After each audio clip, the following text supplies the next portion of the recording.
Well, hey folks, as we announced Sunday, the first phase of our return to on-campus gatherings begins June the 21st, Father's Day. We all are super excited to come back together. I know you are too.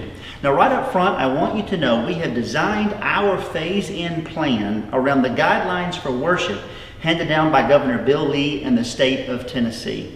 They were so helpful to the staff and the leadership and the deacons as we sought to maintain the safety of our people and retain the essence of our wonderful fellowship here at Pleasant View First Baptist Church.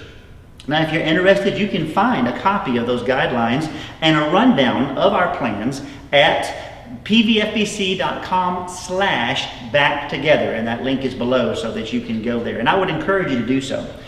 When our doors open back up on Father's Day, things will be different in this first phase. So pay close attention to me and the staff as we explain what this looks like.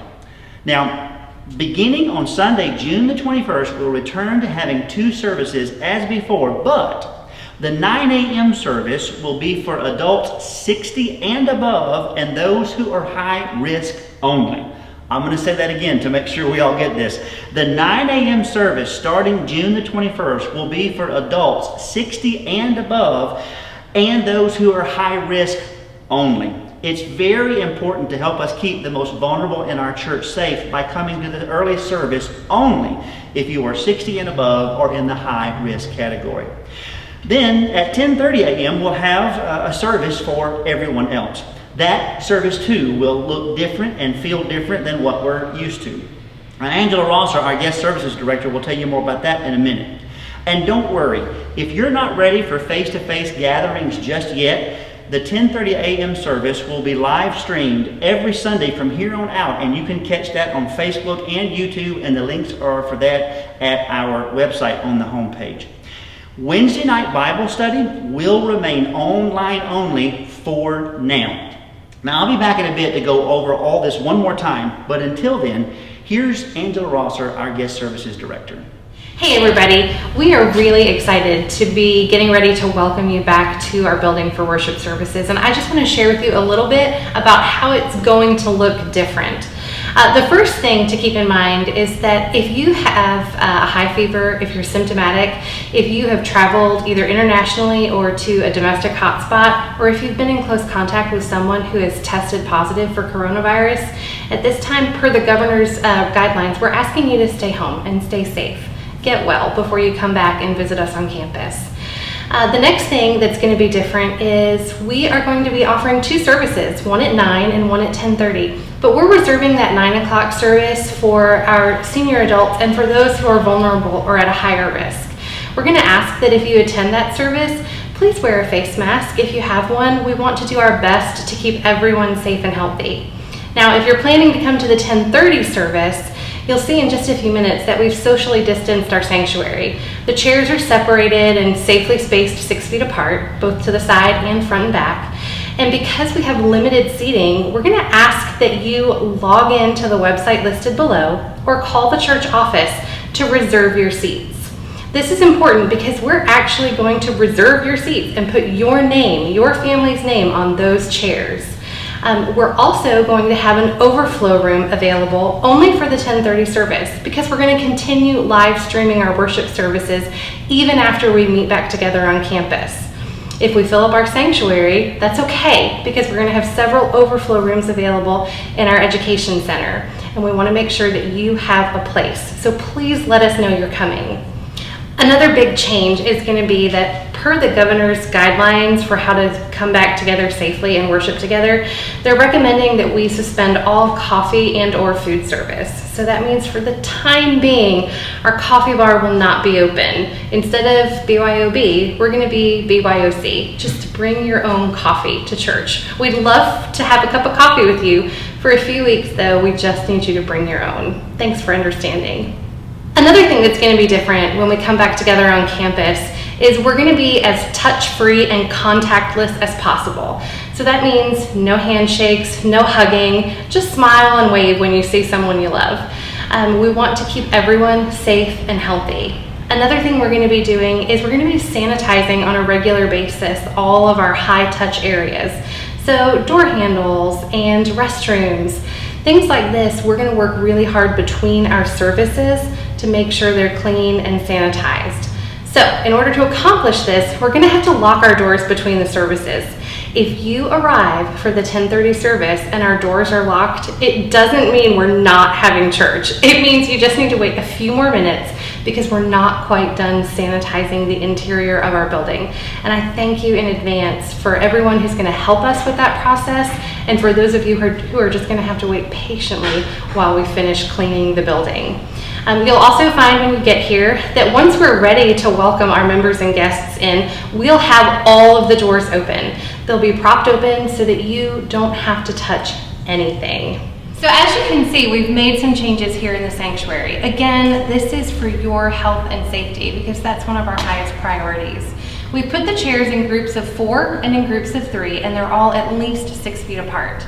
Now, if your family needs more than 4 chairs, would you please just indicate that when you sign up for the 10:30 service? Just give us your family name and the number of chairs that you'll need, and we'll make sure that the chairs get moved together so that there's enough room for your family to sit safely all together. The next person we're going to hear from is Pastor Rob, and he's going to tell us more about worship. Hi, church family. I hope that you are as confident as I am in the leadership of Pastor Brad, the staff, and the deacons here at First Baptist as we seek to navigate our way through this very difficult period for our nation and indeed for our church life. And part of that navigation is determining exactly how and when to come back together again for live church services in the church building. And as you know, that date has been settled on June 21st. So I'm really excited to be back with you again as we worship together and hear the Word of God preached. But as you are learning, there will be a few modifications to that worship experience. And as it applies to worship, well, that's what I'm here to talk to you about. First of all, we're going to have small worship teams, just a few singers and myself, until things get kind of back to normal. And secondly, and what affects you most directly, is that we're going to ask you as we worship together not to sing out loud. Now, I know that sounds really strange. We're not used to that. But Ephesians 5:17 reminds us that part of the worship experience is to be filled with the Spirit, singing and making melody in your hearts to the Lord. So we're going to focus on the making melody in your hearts part and ask you to put the singing on the back burner, at least for a few more weeks or months, however long it takes for us to kind of get back to normal. And it may seem strange at first, but I think we'll get used to it. We're going to ask you just to treat our worship time as more of a worship concert, and let the music just wash over you and bring your hearts to the Lord in attitudes of worship, even though we're not going to be singing out loud together. Part of the reason for that is that we know that singing actually propels air particles out into the air pretty widely, and we have learned from some of the experiences of some choirs down in Texas and other parts of the nation who continue to rehearse and perform together and then experienced pretty high levels of COVID-19 infection. Well, we don't want that. And so we're going to ask you to be courteous to your neighbors and just not sing out loud. Some of us will be wearing masks, hopefully all of us or most of us. But that's just kind of where we're at for now. And we will get through this together because we love the Lord Jesus and we love each other. So thank you for being considerate and taking this to heart. And now let's hear from Kathy Chapman Sharp, our LifeView Groups and Engagement Minister. Thanks, Rob. I'm excited that LifeView adult groups will resume on August the 30th. And in the meantime, we'll be offering a LifeView study every Sunday morning at 9:30 a.m. And we'll be offering some LifeView extra classes, some 4 to 6 week classes for men and women during the months of July and August. So now let's hear from our student pastor, Noah, and see what he's going to do with the student area. Thanks, Kathy. Hey, I wanted to take a second and let you all know what's going on in the life of the student ministry. For the time being, student ministry will remain online only. On Sundays at 2 p.m., we will have our Zoom meetings. You can find a link to those Zoom meetings about 2 or 3 hours before the meeting starts on Facebook and Instagram, and also an email that will be sent out to all of our students and parents of students. Now, even though we will be online for the time being, we are already setting things up and getting ready for our annual Fall Color Brawl, our fall kickoff that will take place August 26th. This will be an amazing time as we join back together for the first time as a student ministry on campus, and we cannot wait until then. In the meantime, let's hear from Miss Angie, our Kids View director. Hey, thanks, Noah. Hi, Kids View family. I want to take just a minute to share with you what our comeback plans are for Phase 1 in Kids View. So, per the governor's guidelines, we are not going to be meeting in Kids View on Sunday mornings and Wednesday nights. However, we still are going to continue on our social media on Facebook. We will have our Sunday mornings and our Wednesday nights just for your kids, and even some other fun things we throw in there occasionally. So please stay connected with us through our Facebook. Now, you Kids View parents may want to bring your kids to the 10:30 service, but if you think it will be too hard for them to sit that long, we encourage you to stay home for the time being and take advantage of the services online. Now, having said all of that, we do have some really good news for you though. In August, the end of August, we are going to have an incredible kickoff for our Kids View ministry. We are going to do it up big and fun as we welcome everybody back. And so we just ask you to hang on, keep looking for details with that. And at the same time, Life View and student ministry, we're going to hope that all of those things kick off as we plan for it to. I just want you also to know that I'm available for your kids. I'm here for you guys. I will be here at the services. I'm always available to you by phone, text, email, whatever it is. Please let me know how I can serve you. I want to do that. I love you guys, and I'm just really excited to get back together. Well, hey, thanks, staff, so much for how you've contributed to all of this. I know all of you appreciate them as much as I do. But, wow, this is a lot to take in, isn't it? I want to go ahead and thank you, all of you, now for your understanding and flexibility as we implement the phase-in process outlined in the governor's worship guidelines. I've always been amazed and blessed by how our church unites around the gospel no matter what, and how our church supports and trusts the staff and leadership. Coming back together in the midst of this pandemic won't be easy, but it's worth all the trouble we're going to be able to see life on our campus once again. Now, before I go back over the highlights of the phase-in plan one more time, I want you to hear me on something. So look carefully into your screens right now and listen to what I'm saying. If you're not ready to come back for whatever reason, don't feel badly about staying home for now and just watching the live stream online. It does not mean you don't trust God or that you're being unfaithful. It just means you're being careful, and that is completely okay. If you feel led to do that, that is what you should do, and we'll see you whenever you feel like you're ready to come back to on-campus gatherings. All right, so here we go. Here's a rundown of everything that's shared with you tonight. Our on-campus services begin Father's Day, June the 21st. The 9 a.m. service will be for adults 60 and above and those at high risk only. Remember, it's very important to help us keep the most vulnerable in our church safe by coming to this 9 a.m. service only if you are 60 and above or in the high-risk category. Then at 10:30 a.m. there will be a service for everyone else.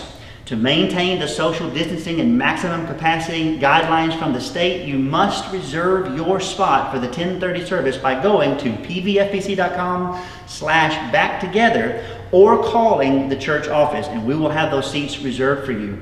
Also, remember, at all on-campus gatherings, we are asking you to wear a mask, or encouraging you to wear a mask, as was recommended by the governor's guidelines.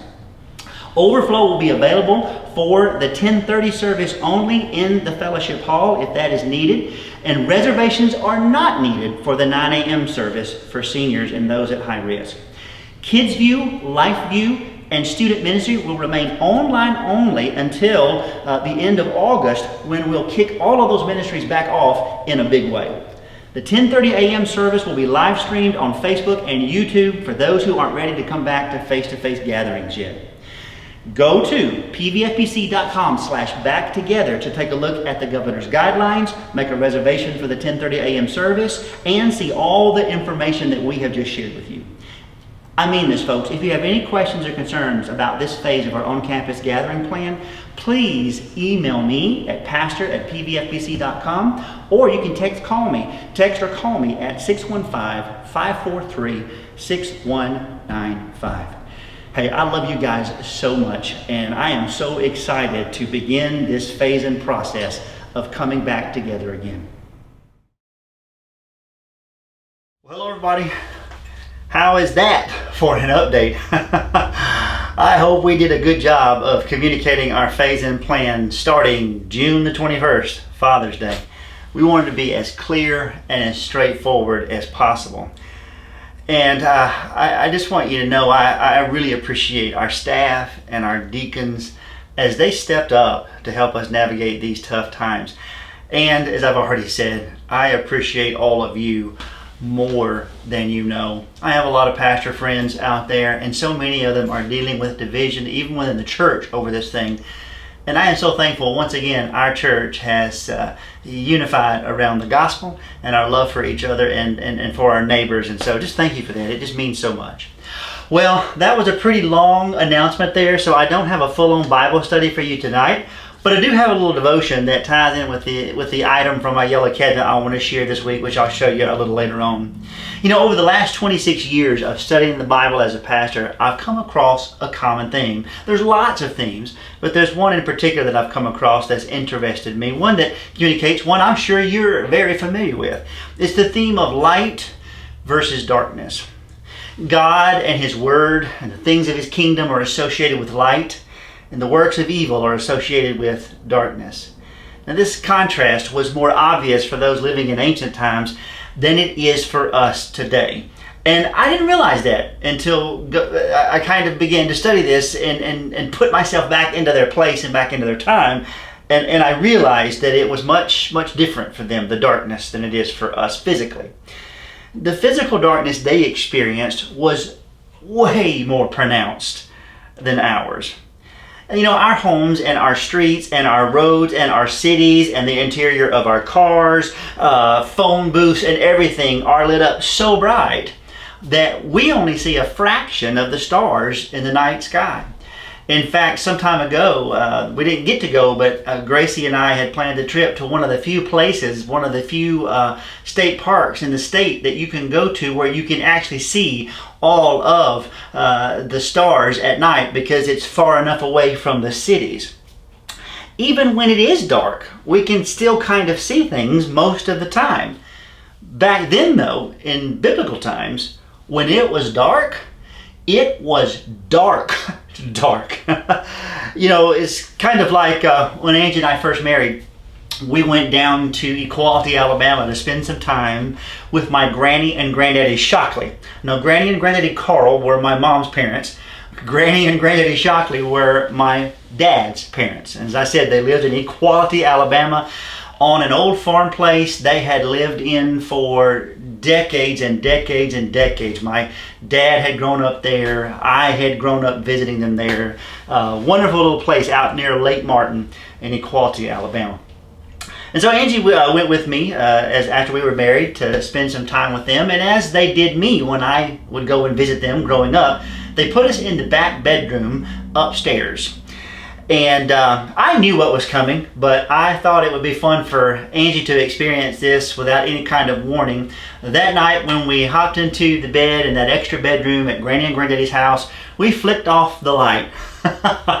And when we flicked off the light, I want you to know it was dark because Granny and Granddaddy Shockley lived way, way, way out in the country, and there weren't street lights and there was no night light in that room.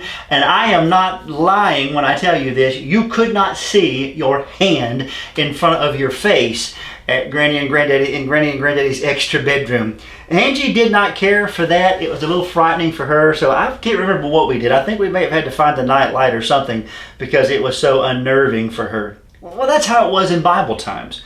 Light in that kind of darkness was more pronounced, more welcome, more comforting, because the darkness was darker and more foreboding. We can simply flick on a light or turn on the flashlight function of our phone to dispel the darkness anytime we want. They couldn't. They had to use the light sources available in their time the most popular and most readily available of which was a lamp. Lamps in ancient times were made of clay.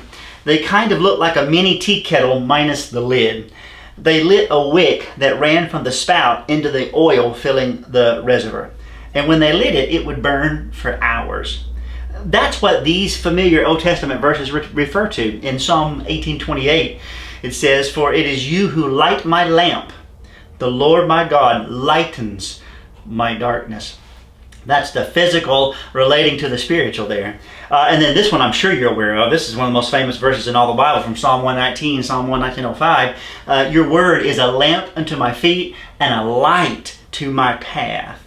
For thousands of years, and I mean thousands of years, this basic lamp design was used by many different cultures, not just the Israelites. By the time of Jesus, the Romans were mass producing them. They were part of everyone's daily life. Now, Jesus loved to use images and things from everyday life to explain spiritual things. And in Matthew 5, in a text I am guessing you are very familiar with, he compares his followers to salt and light. Matthew chapter 5, verse 13. You are the salt of the earth. But if salt has lost its taste, how shall its saltiness be restored? It's no longer good for anything except to be thrown out and trampled under people's feet. You, and this is where we want to focus for us, tonight, you are the light of the world. A city set on a hill cannot be hidden. What it means by that is this. Even though they didn't have street lamps and such back in those times, at nighttime, everybody in their homes in the city would light up their homes to dispel the darkness with these little lamps. And from far away, even these little lamps would put out enough light collectively for people to see a city up on a hill. So you are the light of the world. A city set on a hill cannot be hidden. Verse 15. Nor do people light a lamp and put it under a basket. Make absolutely no sense. But they put a lamp up on a lampstand. Same thing that you see referred to of the churches represented by the golden lampstands. On top of them would have been one of these very kind of lamps. That's what they're for, is to be seen, to be displayed, to bring light to the room. And it gives light to all the house. In the same way, let your light shine before others, so that they may see your good works and give glory to your Father who is in heaven. Once again, I wish I could say my good friend Tim Keller, but I've never met him.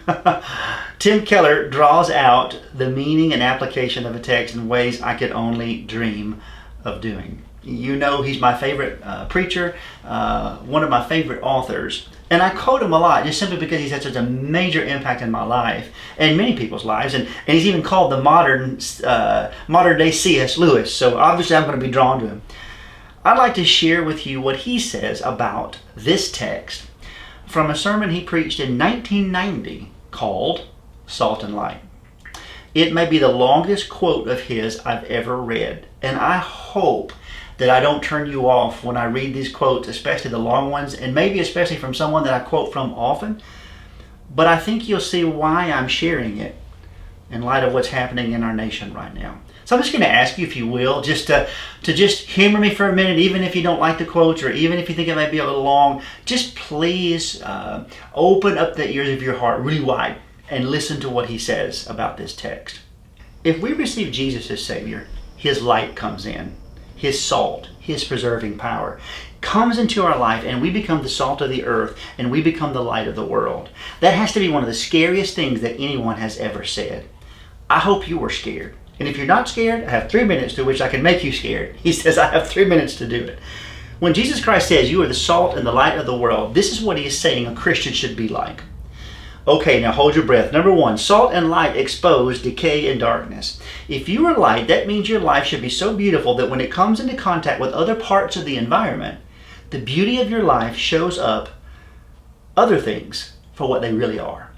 For example, if you're a Christian, then just by your very presence, you show up, you reveal the dishonesty in the business. You reveal the gossip in the office. You reveal the racism in the neighborhood. You reveal the corruption in your political ward. You reveal the promiscuity in your party just by simply being a Christian. You walk on in and it immediately makes the racism look like racism. It makes the promiscuity look like promiscuity. It makes the gossip look like gossip. It makes the corruption look like corruption. Just by you saying, I'm going to live according to the truth, which is the Ten Commandments, to the beauty of Jesus Christ. In your life, if your life, by its order, by the way in which you handle pressure, the way in which you take criticism, the way in which you treat people who work under you, if you are like Jesus Christ, the beauty of that is going to show up the reality of the environment. A good light shows you real color, right? Have you ever noticed that sometimes you pull out a pair of socks and you can't tell if they're blue or black, and you look in one light and you still can't tell, and you have to come to a good light in order to tell whether it's blue or black? A real good light shows you the real colors. If you're a Christian walking like Jesus Christ, then the beauty of your life shows everybody around you what is good and what is bad. You know the phrase good deeds here, where it says, in the same way, let your light shine before men that they may see your good deeds. There are two Greek words that can be used for good, agathos and kalos. Agathos means good in quality, and kalos means beautiful. And it's kalos that's used here. It says your deeds ought to be beautiful. People ought to say, amazing. That's the question. Is your life so remarkable that it shows up the contrast between the beauty of Christ and what's around you? Or do you blend in? And there is nothing remarkable about your life at all, and there's nothing about you that stands out. I want to know. God wants to know. See, I told you, if you're light, that means the beauty of your life shows up the real colors around you. Secondly, if you're salt and light, that means you bring joy to people. Now this is really bad, because it really is scary when you look at this. Salt is not just a preservative. What else is it? It's a seasoning. It was the original seasoning. It brings out the taste. It makes things taste good. Light, of course, is beautiful because it shows up the beauty of things. Friends, what it means to be salt and light is you are not a wet blanket. This is what's really tough, because on the one hand, we just said the beauty of your life can show up corruption, right? And of course, that can get you some persecution. The beauty of your life shows up racism. It can get you persecution. But on the other hand, at the same time, you are the joy of a particular group. You are the stability in your neighborhood. You are the glue in your office. Because a Christian doesn't look at a situation and say, what can I get out of it? But the Christian acts like salt and gets in there and says, how can I bring the best out of this organization, out of this group, out of these people? One of the big problems in business today is people just want to come into the business and say, how can I get the most out of this firm, to use it as a stepping stone to keep on moving? How can I enhance myself? A Christian goes to a firm and says, how can I make this the best possible place? Sometimes if the thing is mighty big and mighty corrupt, you realize you can only season just a little teeniest bit around you, right? Your cubicle, maybe one or two cubicles around you. Your cubicle, or maybe one or two cubicles around you, and that's it. But a Christian brings joy. A Christian brings joy to the people around him or her. And one last thing I have to say. That is, to be salt and light means the beauty of your life shows up things to be what they are. To be salt and light means you bring joy, and also to be salt and light means you work together, because a city is a corporate place. We're a city on a hill. Salt has to work together. One little grain of salt's not going to season anything, and that means we have to be a unit. It's true, to be salt and light means that individually you get involved with people's lives and show them the beauty of Christ, but actually it's only as a group that Jesus Christ is talking about here. Do you realize that? That means, for example, the way in which the races get along in this building, the way in which different social classes get along, the way in which we do our business practices, the way in which we conduct our professional lives, the way in which we involve ourselves in the arts is going to be a way the rest of the world can see who Jesus Christ really is. The church is not a club. It's supposed to be a colony, a city, a new humanity where people can see what race relations and what business practices and what family life and what friendships can be under the lordship of Christ. That means we are not allowed, really, inside the church to only talk to the kinds of people we would talk to outside the church. Do you ever look at somebody, a brother or sister, and rejoice to say, if it weren't for Christ, there's no way I'd be loving you like I do, but I do? If you have nobody you can talk to like that, you're not being salt and you're not being light. Now, a question as we end, are you the light of the world? The answer is, number one, you have to be lit. Have you ever been lit? Has the light of Christ ever come into your life? That's a question to ask. Are you converted? Are you born again? The only way to answer that is if Jesus' light has come into your life. There has been an aha. Has there ever been an aha to you? A lot of you know. Aha means, number one, there's been a time in which you said, I never realized how proud I was. I never realized how much I wanted to control my own life. It also means I never saw how beautiful Jesus Christ was and how he has done everything for me. Has there ever been a time in which there was that aha where the lights went on? If that hasn't happened, then you haven't been lit. Is it happening now? Give yourself to him and you're lit. On the other hand, some of us who've been lit have to realize we're not like Moses. When Moses was talking to God, he came down from Mount Sinai and the people said, oh my word, we can't look at you because your face is so radiant. He came down with the Shekinah glory of God. I'm not sure there are that many people noticing the beauty of our lives. I want to know, is there beauty about your life, Christian? Do you blend in? You say, I wish there was. Well, listen, Moses was up for 40 days and 40 nights talking to God, and you expect that to spend 5 minutes with him every 3 days is going to be enough to make you the light of the world? No way. You need to seek him. Jesus, this is me talking now, is the light that came into the world. We are his little lights, his lit lamps shining in all of this darkness around us. And folks, I'm going to tell you, it's dark right now. Maybe darker than I've ever seen it in my lifetime. And it's going to get darker if we as Christians, his lamps, don't shine. Now, I think we can figure out how that applies on our own in light of all that's happening. I mean, it doesn't have to be spelled out. Our prayer tonight should be, God, how can I shine the light of Jesus into the darkness of injustice, into the darkness of racism and violence and untruth? How can I use my influence, my platform, my job, and you know I love you, but how can I use my Facebook account to shine the beauty of Jesus' light into all this ugliness and evil? God forbid that Jesus' lamps add to all the darkness.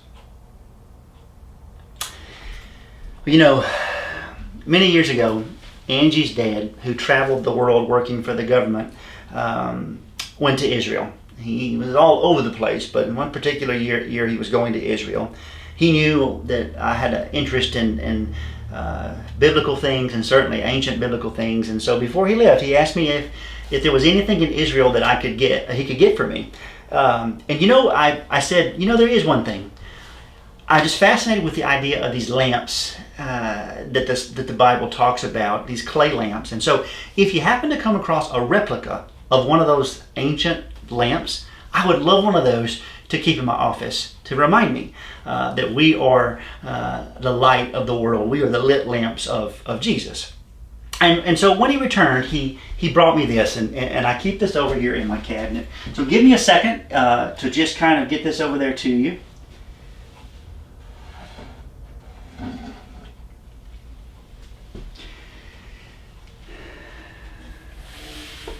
So as I said, he came back with this. And this was wrapped up very carefully in a box. And to my surprise and my shock, my father-in-law did not bring me a replica of an ancient lamp. He bought me a real one. I get kind of emotional when I think about it because it was such a special surprise and such a special gift to me. He actually went to a antiquities dealer near the Red Sea and purchased a real documented Herodian lamp. Herodian lamps were mass produced during the time of Jesus. And so this was unearthed in Jerusalem, and it would have been in use during the time of Jesus and disciples. And so it kind of just makes me think it is possible that even maybe Jesus himself or one of the disciples might have touched this 2,000-year-old clay lamp. And as you can see, it's tiny. The Herodian lamps were very tiny. And the wick would go here, the oil would be in here, and they would light it, and that would light up the room.